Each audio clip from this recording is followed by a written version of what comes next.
The things you are not allowed to do. That your family, are you allowed to do anything? Okay, so some of your hands didn't go up when you said there were things you were not allowed to do. What about the rest of you? Are there things that, as you were young people, that you would have liked to do, and your parents said, no, we don't do that? How many, were there things like that? Okay, so everybody can relate to this. How many of you as parents that have children that you are, not necessarily married children that are on their own, but how many of you as parents have things that if your children would come to you and say, we'd like to do this or we'd like to do that, you're uneasy with? How do you decide? I need your help. I honestly need your help with this morning because that's right where I am. How do you decide what is okay and what isn't? There are so many pressures.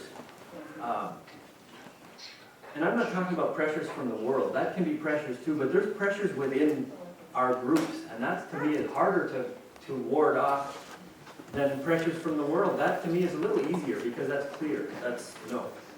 But when it's right within your church or your group of peers, that is just hard to know what's appropriate and what isn't. Where do you draw a line as a family?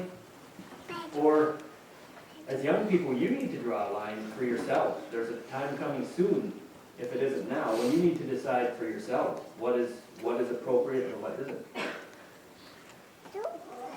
So, as far as entertainment and recreation, what does God think about that?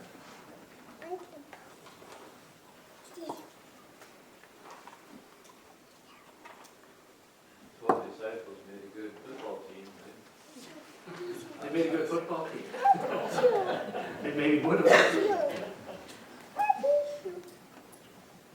say the disciples too, they were, that's a sport.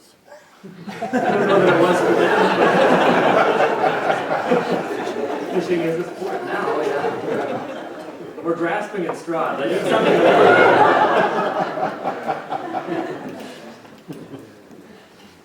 I'll go with on the seventh day after all that creation work, God rested. Okay, that's better than fishermen. Okay, that's a start. What else does God think of entertainment or recreation? I grew up with that verse about bombing, a little bit of bombing exercise. Profit a little. A little. So he's okay with a little bit. All right, what else? In part, I think it has to do with what's core motive behind the recreation we do or not do. I think there's things that we can do in access, or we can just do it because we have a drive, or we can do things that help build relationships with us, things we do with our families, or things we do with other groups. And so what I'm saying is, I think if the motive is to have wholesome activities or fun times with families that build relationships, I think God that. I think God did all that. Okay, I think that's true. What else do we find in Scripture where we find out God's heart on this?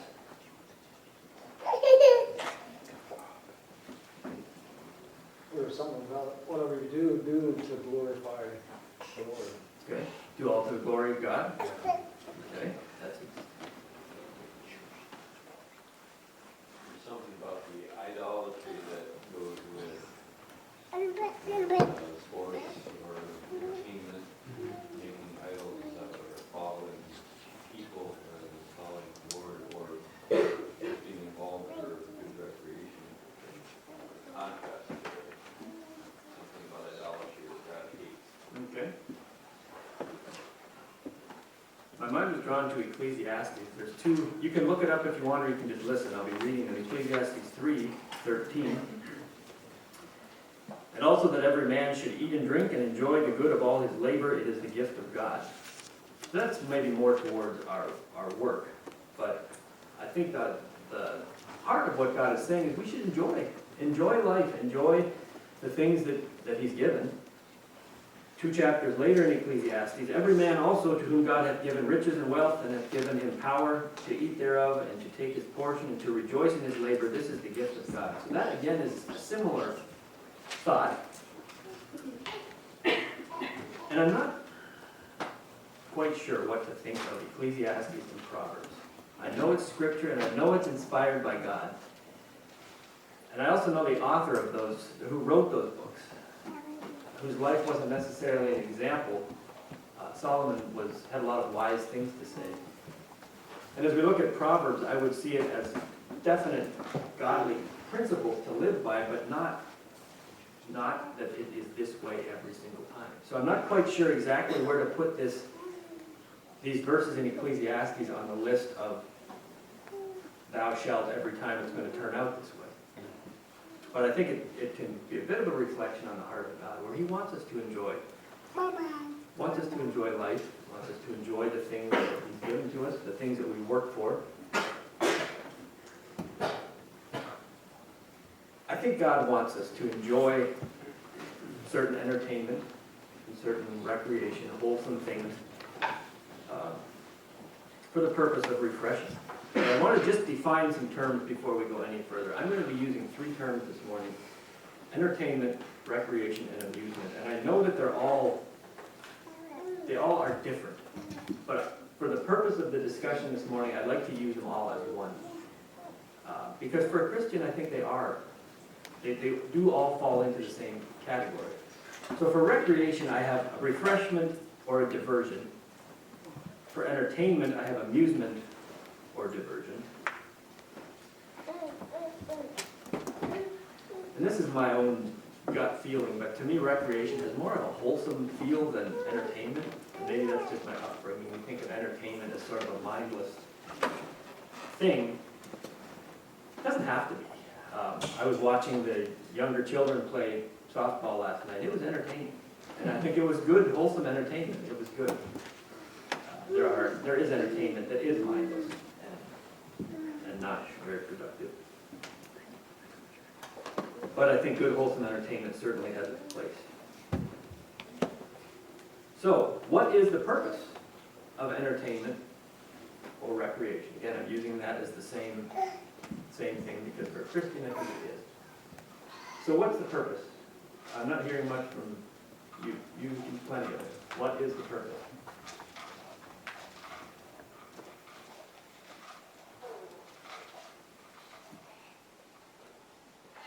If you don't know, I can tell you anything. The idea was maybe to unwind a little bit. Unwind? Okay. Sometimes to escape. To escape? Stress reliever? Okay. It can also be relationship building. Keep going. There's probably, I think there's some more. The joy of the creation, God's creation. Okay. Going on a hike or something like that? Yeah. Working together, teamwork. Yep.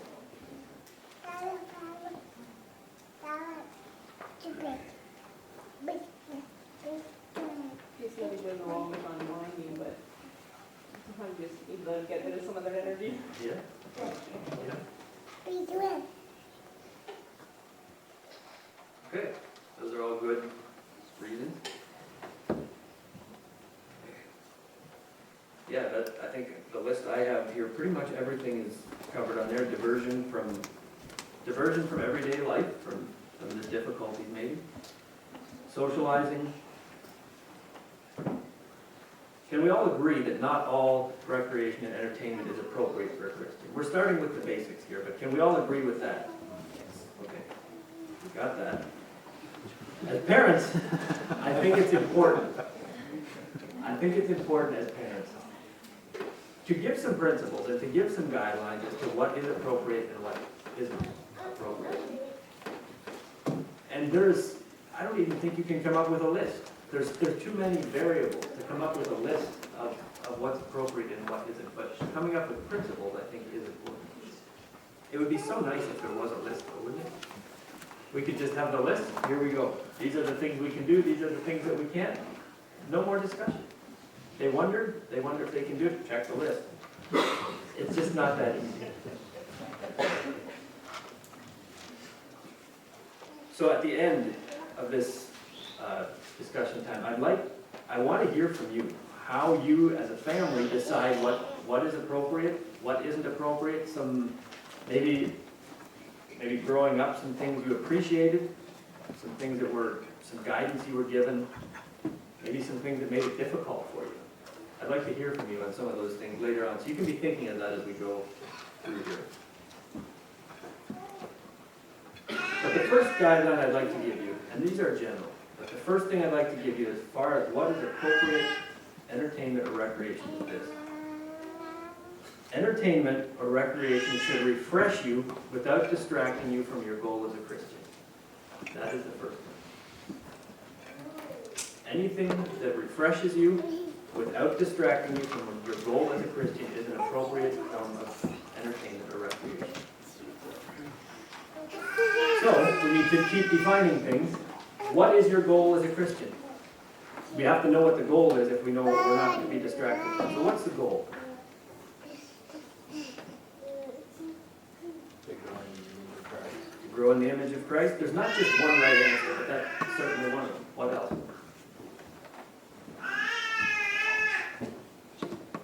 Bring honor to my Father. Anything else?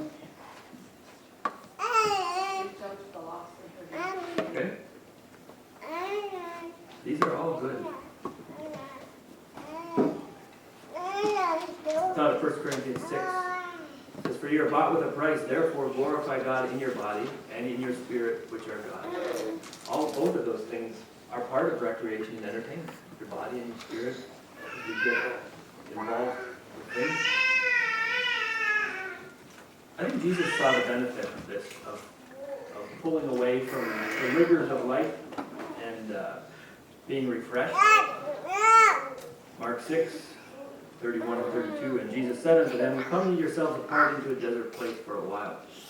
For there are many coming and going, and they had no leisure as much as to eat. And they departed into a desert place by ship privately." And we don't know what they did there. Maybe they played spike ball, I don't think they did. But he saw the benefit, Jesus saw the benefit of pulling away and being refreshed. Whatever that looked like, I'm not sure. But certainly pulling away and being refreshed. So thinking of being distracted or not being distracted from your life. Young people, let's say you want to have $50,000 in the bank by the time you're 21 so that you can have a down payment on a house. If any of you do, I want to talk to you because that's impressive. You've got something to teach us. But you want to have $50,000 in the bank by the time you're 21 so you can have a down payment on a house. You are not going to be spending your money on a lot of frivolous things. You're going to be shopping at Walmart. You're going to be, what does Dave Ramsey say? Not seeing the inside of a restaurant unless you're working there. You're going to be intense. You're going to be focused. You're not going to be distracted from that goal of earning $50,000 before you're 21. Can someone tell me who the fastest man in the world is right now? Not holding world records necessarily, but the fastest man in the world. Used to be. Oh, I mean, he holds the record, but he's not the fastest one right now. Does anybody know? That's 2022. Any runners here? Fastest man in the world right now is Fred Carley.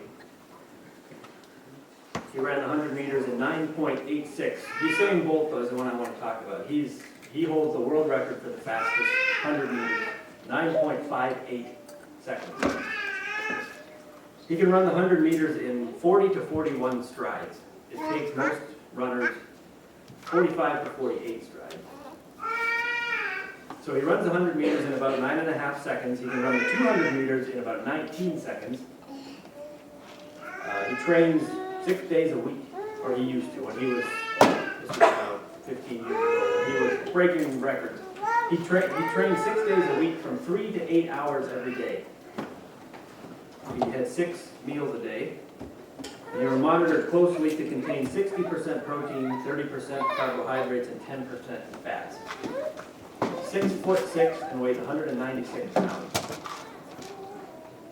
That is like the perfect human.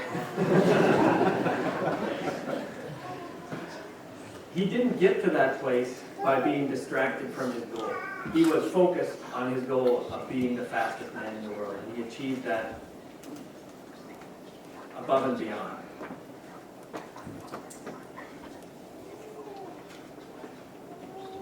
Now, you need to ask yourself, we all define what the goal is.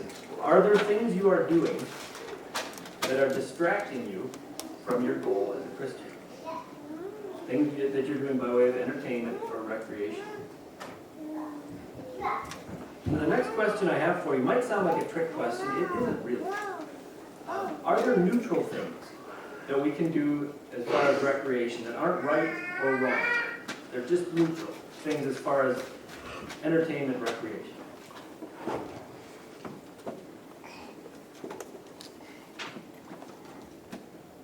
Let me rephrase that. I added part of the question I didn't mean to.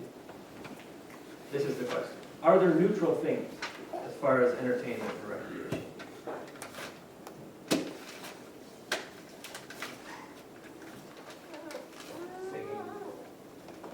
Okay. Anything else? Okay, those would be good things. But is there anything that's just neutral?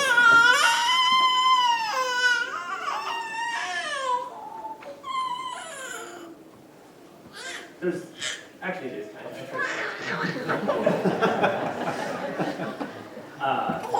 yes and no is the answer. Yes, there are things that I would say are neutral, but not for a Christian. Is this too strong to say that in your entertainment or recreation, you're either growing or you're not? I think if you boil it down, that's what it is. Things are either furthering you in your Christian walk or they're hindering you. I think if you boil it right down, it's one or the other. So there are neutral things, but I'm going to ask you this. Can a Christian afford to do those things? We're given a certain amount of time to live. You can't take anything back when you're done. We're given a certain amount of time to live. So what we do with that time makes all the difference. So, in a nutshell, no. For a Christian, there isn't a neutral kind of entertainment or recreation. Philippians 3:14 says, I press towards the mark for the prize of the high calling of God in Christ Jesus. That is not neutral recreation. That is pressing towards. Everything we're doing is pressing towards the mark. And that doesn't mean that we have to be sitting studying our Bible all the time. That means you can have a good game of volleyball. You can do entertaining things as long as they aren't distracting you from your goal as a Christian. Another question for you. What role does the atmosphere play as far as appropriate entertainment?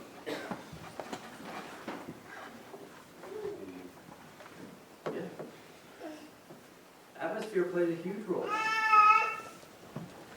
How much did that mean to you when you were 13, 14, 15 years old? Very little. It's hard to convey that. But atmosphere plays a big role in it. There's more to consider than simply the activity itself. What about, should we ever do something because of the potential harm to our testimony? That's kind of rhetorical, yes. There is a time not to do something. It might be fine in itself, but where it's with, association, who it's with, there's so many things that weigh in here to be considered that we can't just make that black and white list. That this is okay, this isn't okay, because there's testimony to be considered, there's atmosphere to be considered, all of these things. The second principle I leave you with is this: to be moderate. How good are you at moderation? I'm willing to say not very good. We as humans are not good at moderation. If something we want to do, if the door is swung open, we are all in. We are all there, and it takes tremendous discipline to pull back from some of these things. So here's, I don't like, as a discussion leader, I don't like asking a question that I don't have an answer to. At least in case you don't, that I can at least. But I don't have an answer to this. And I'd like to know, how do parents decide what is moderate?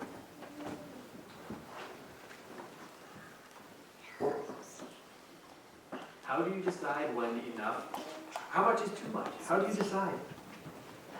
You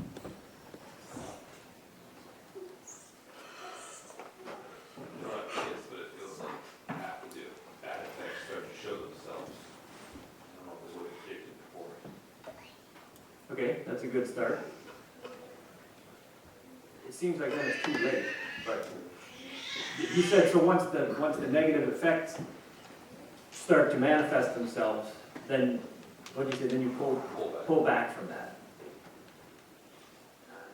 And it's harder than predicting. It is, so how do you predict? I think we look at how much time is spent on that over, yeah, I mean, what's the ratio, I guess, of time you spend on whatever. Okay, that's a consideration, but it still is not, what is that? What is that ratio? How do you, and I don't even know if there is an answer to this necessarily. I think this is where the Holy Spirit's guiding and leading needs to play a huge part in being in tune with the character of God. But if you do have some advice on this, I want to open it up at the end. I'd like to hear from you, because that's probably an unconscious struggle that I've always had, and some of you probably have too. How do you know? How much is too much? I don't know if this would speak to that at all, but I know in some circles, I've heard part of the circles, but, you know, it's really discouraged, these get together, play ball and so forth. Well, they maybe don't play ball, but then they do activities that are worse than if they were playing ball. Basically what it said is, if you've got a lot of energy, whether it's a child or youth or whatever, you'll do something. And so if you're saying, hey, we played a ball, then where can these parents step in and say, instead of, here's what we encourage you to do. In other words, not just say don't do it. Provide other alternative means of harnessing energy. I want to touch on that at the very end. I like that. That's good.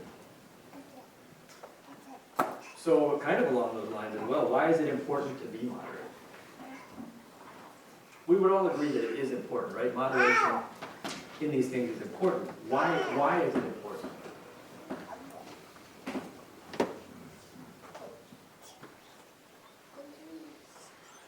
Well, if you're immoderate, it takes away from, I mean, even if it's a good thing, it can take away from better things that, you know, could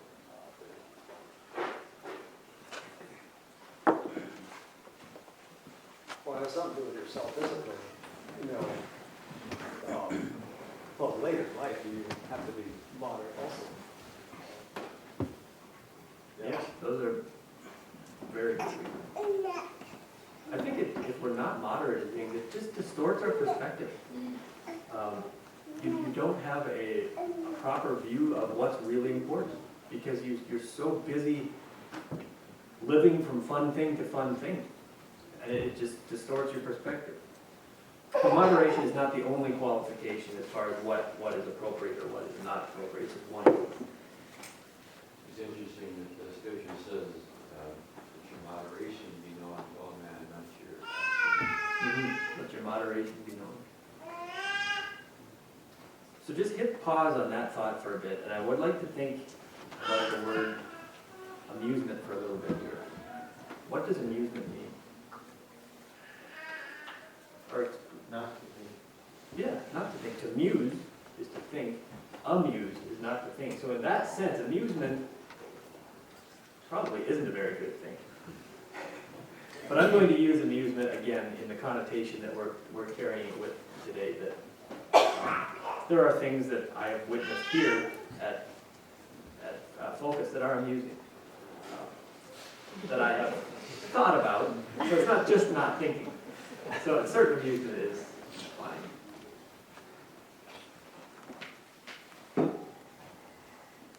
And this is sort of been mentioned, but I think as far as moderation, we just need to be careful. As parents and as youth, consider this. If we're so busy filling our minds with entertainment and amusement and bouncing ourselves from fun thing to fun thing, we're going to turn into a generation of people that have no work ethic. We don't know how to have relationships. We don't know how to live soberly. Soberly doesn't mean straight-faced and straight-laced. It means taking life seriously. And if we're so busy living from fun thing to fun thing, we'll lose the knowledge of how to do that. We won't know how to be sober Christians, sober people. We will lose the ability to think, to love the Lord our God with all our mind. If we're so busy living from from entertainment to amusement to recreation. And here's something, I don't know who said it, but it's a challenge to me. Jesus was not motivated by fun. I think of that often. Jesus wasn't motivated by fun. I'm sure he had fun, but he wasn't motivated by fun. And I thought of this when I was, 17 or 18, I think it was. I just remember thinking one time, this is great. Life is just great. I have volleyball Friday night. I'm doing this, and I had a list of about 5 things. There was just, I'm going to do this, and then this, and then this, and then this. And it was all fun stuff. I don't think it was wrong, but it kind of hit me later. Just living from fun thing to fun thing, it's kind of a shallow existence. It doesn't bring the depth that God is wanting in our life.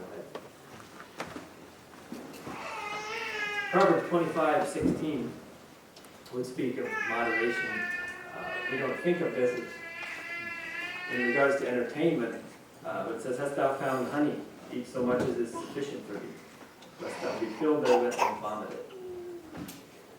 We don't think of that in regards to entertainment, but I think that's one thing Solomon could have been referring to. When you find something good, just go easy. Don't overdo it. And then Val, you mentioned this, Philippians 4, verse 5, "Let your moderation be known unto all men, the Lord is at hand." Now to refer, I think, to our testimony. What does our testimony look like to other people?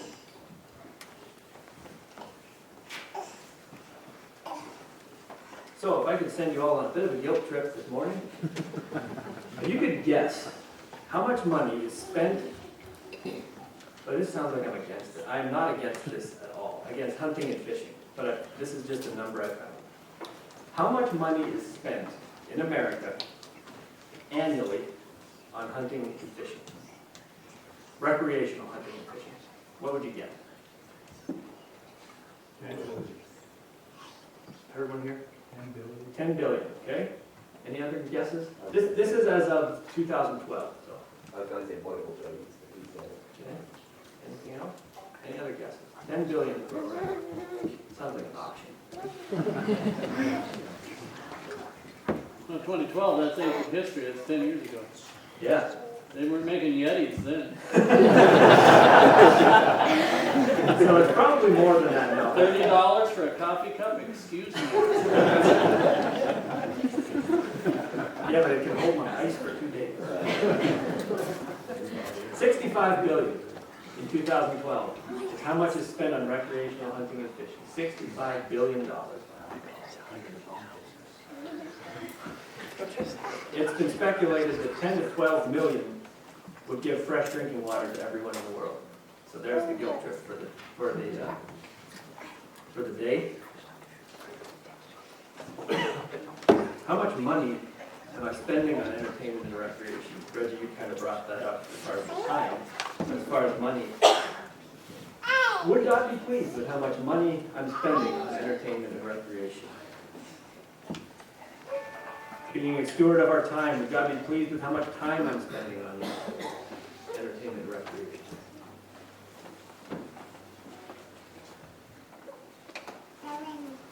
Another principle is this. Don't allow your entertainment and recreation to interfere with your responsibilities. If it's interfering with your responsibilities, it's not an appropriate entertainment or recreation. And then, I'd like to hear from you, what responsibilities do you have in life?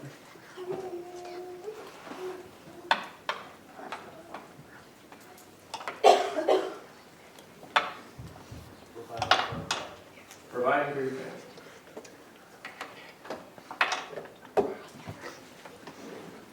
Young people, your turn is coming soon. thinking. Shouldn't be taking this long. Preaching? Anyone other than Dan have any responsibility? Evangelism? Okay? Okay? Kind of along the ways of your work. Okay, work? Helping your neighbors. Okay? Men, some of you are husbands, some of you are fathers, wives, your mothers, your homemakers. You might teach Sunday school. There's a long list of different responsibilities that you would have. Speaking specifically to husbands, you cannot let your entertainment get in the way of your responsibility to your wife. She is your priority. As a father, you can't let entertainment and recreation get in the way of your children.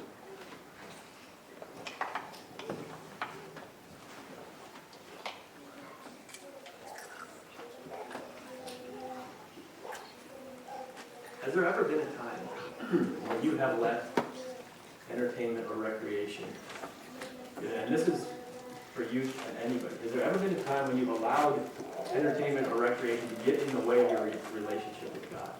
Your responsibility with your relationship with God? Probably has. There probably has.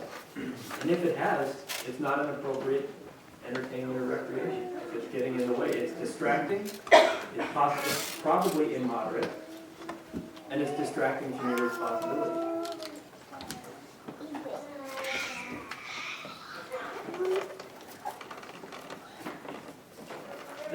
All of these principles, I think, could carry over into the area of technology, and I'm not going to touch on technology much, but I think these same principles could carry over into that. How many of you have your phone on you right now? You have your phone on. How many of you are expecting a phone call right now?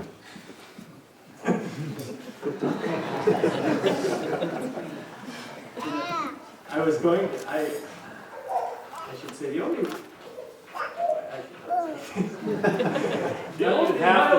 In my opinion, the only reason you should have your phone in church is if your wife is in labor. And you probably shouldn't be in church.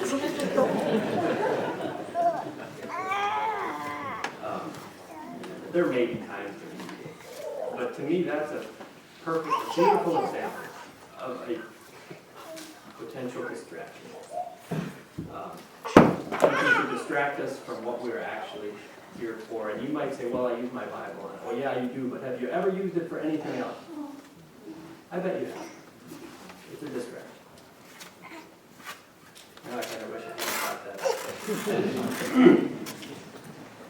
I'm sure glad I left mine back in the cab. Not just watching, I'll forget mine next time.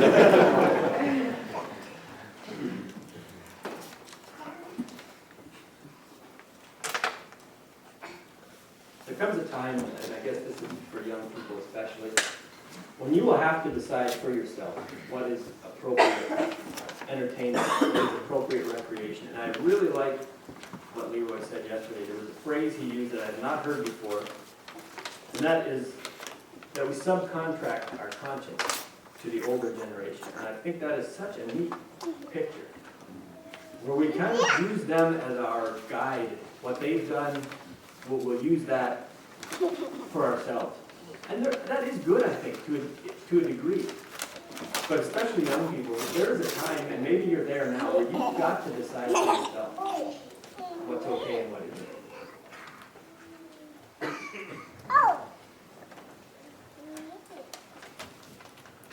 I was going to mention this too, back to the phone thing. Parents, has there ever been a time when you're busy and your children come and say, hey, Dad, hey, Mom, just wait a minute. When you do that, you're choosing. You're making a choice between what's so important here and what's important here. And I've done that. We're so easily drawn into all of this stuff. And you're making a choice. And they maybe don't think about it. But you're saying, this is more important than you right now. I'm busy. Just something I need to think about.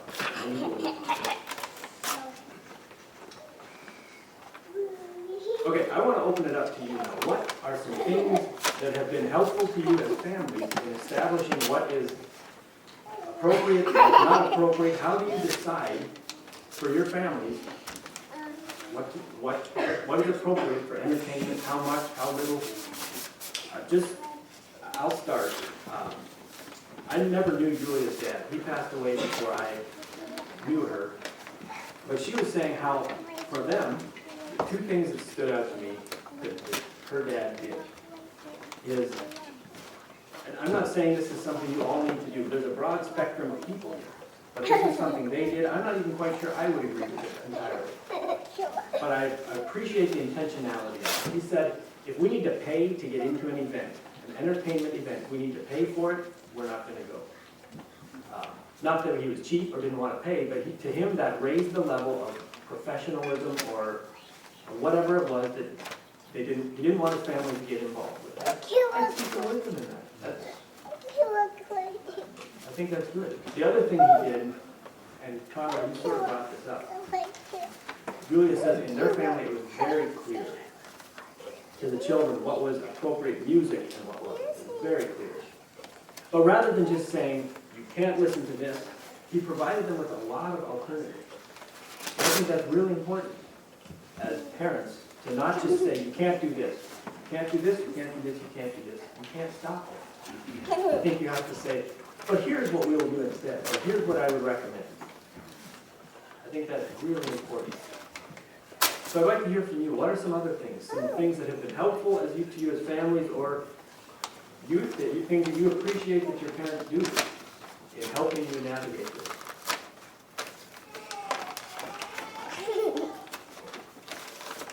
One thing that, looking back, I feel I was really blessed with, and maybe that would go along with moderation to some degree. My parents had a very clear perfect time when it came to cutoff time, 10 o'clock. And, if we were 10 minutes late, we give you the responsibility, or we're holding you accountable for coming back and just having that accountability and curfew. It's time to quit playing. I appreciate that. And I just want to be clear, as you share these things, we're not taking it, we can't take it as this is for everybody for all time, because you're all at different places. But I can appreciate that. That's good. Anything else? My personal testimony is we as a family like to go camping, and I think it's a really good thing to go camping. I love to go fishing, and I would love to have a $50,000 boat to go out there and catch the big walleyes. But my son and daughter, they're not so much in fishing, and so we resorted to going camping, spending the day as a family, and then I go fishing in the evening when the walleyes come to shore, and I can sit by the shore and catch a few small ones anyway. I've looked at that as a good thing, because we are engaged much more as a family than just focused on what, without a lot of discussions. You captured a few of the principles that I mentioned to you this morning, captured it in that, what you just described. Any other? Somehow with us going back as girls, calling you a girl.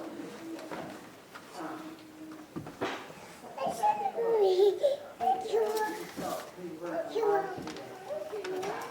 I'm not sure how mom and dad did it, but they, we got discussion, we sit on the pause,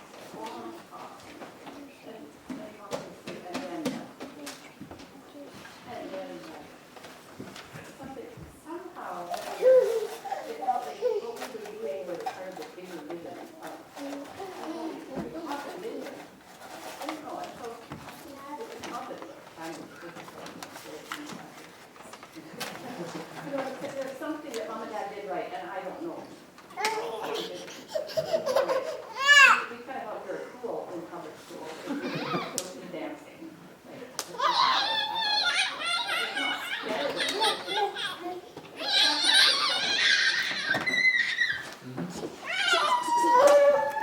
I think that's something we do a lot as a family, sit around the living more than just making rules. We try to talk about different reasons why, or what's appropriate, whether we appreciate children's input. And I don't know, it's just, I'm a firm believer that you can force a conviction on somebody and it does them very little good, but they have to have a conviction on their own. So when you were talking earlier about coming to the place, the young people will be coming to a place where they need to decide. I think that group sitting over there is all in that spot over there, where they need to decide. One of the things we did in relation to computer time, when our children were just getting to where they were on the computer and phones or whatever, and we were trying to limit the balance of how much time or whatever, we decided, you know what, you have to work for your time. So you have to voluntarily work, not say, well, you go take out the garbage, that didn't give them any computer time. They had to see the job and voluntarily do it, and it would earn them 5 minutes. So that was good. I was gonna, say kind of along with that was, where does responsibility and trust come into play as far as, so when they're really young, you are, and as they're growing up, you are very intentional and engaged as a parent. And so, I guess my question is, do the rules relax as they build responsibility and trust? As they get older.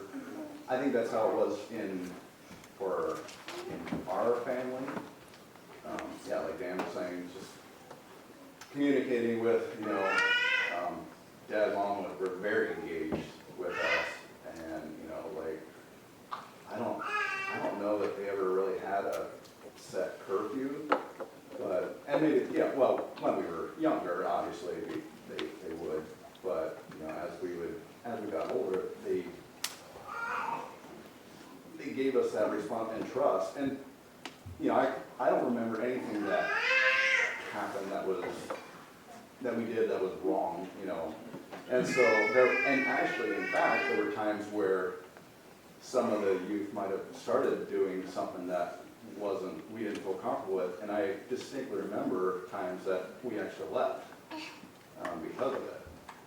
And so, I guess I'm just wondering what,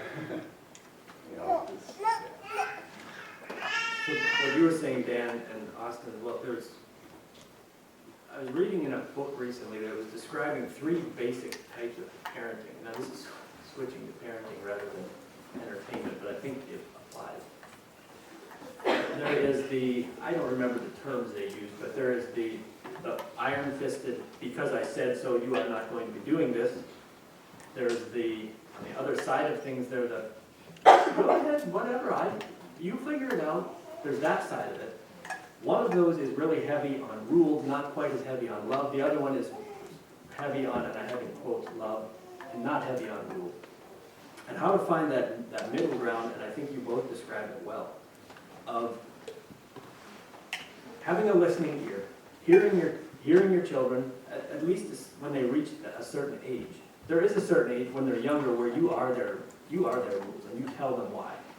But then there is a point where you hear them out, you listen to them, and you hear the immaturity in how they come to their decisions, but you can then guide them. This is why we do what we do.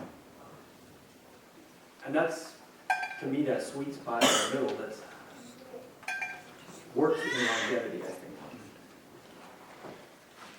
Is there anything else that has worked well for your families? I'm not sure if this is speaking to that question, but as you've been talking this morning, there's been kind of burning that I wanted to share. And I was trying to see if I can explain it well. But it's kind of a personal testimony, and I feel like it's larger than just myself. And it kind of rests. The reason I feel burning is because I feel like I'm entering the age where the responsibility rests on me. Part of it is the generation ahead of us. It seems like the amount of confusion and conflicts in our churches can plant a lot of confusion in a young person's mind. And that confusion, where do you turn, gets numbed by entertainment and by amusement. And as much as a young person is learning and watching, they see that. And I wish it wasn't that way, and I think we all wish it wasn't that way. But I think we need to recognize that. And not to give grace, and not to give, so it's not okay that the entertainment or the numbing is going on. But recognizing that it is a coping mechanism, like I think someone said, for the confusion, and it's not just in our churches, it seems at large in our world there's a lot of confusion. So would the answer to that be then as fathers, heads of homes, church leaders, to be intentional in guidance, intentional in providing appropriate things? And unfortunately, that means work. That means a lot of work and energy. But I think that's part of the answer. One other thing that we've, and probably some of you have struggled with as well, is as a family, we think we are not doing this. Your friends might, but we just don't do this. And I was talking to a friend of mine, and I asked him, I said, how do you make your children okay with that? That as a family, or embrace it. As a family, we don't do this. Your friends might, we don't. As a family, we don't do this. And he had a really good answer. He said, it's okay to have 3 of those, but not 30. I think that's so wise. Which brings us to the next tier of this. How do you decide which are the 3? And I don't have an answer to that. I mean, may God give you wisdom as you figure that. I think that's the only answer. But I do think it's wise not to have 30 of those things, but to have, pick the number. But he's making a point. Have 3, not 30. Your children will resent you if you've got 30 of those things. I'll close with this. If you forgot the other principles I left you with, Susanna Wesley said it much better than I did. Her son, John, asked her a question similar to this. What is sin? How do we know what it is? And this was her answer. And this is the most profound answer. I love this answer. She said, whatever weakens your reasoning, whatever impairs the tenderness of your conscience, whatever obscures your sense of God, or whatever takes away your desire for spiritual things, no matter how good those things are in themselves, that is sin to you. Those 4 things. And that, you're never going to get a better answer than that. That summarizes so many things. So, God bless you, and if you've got advice for my family, I would certainly welcome it.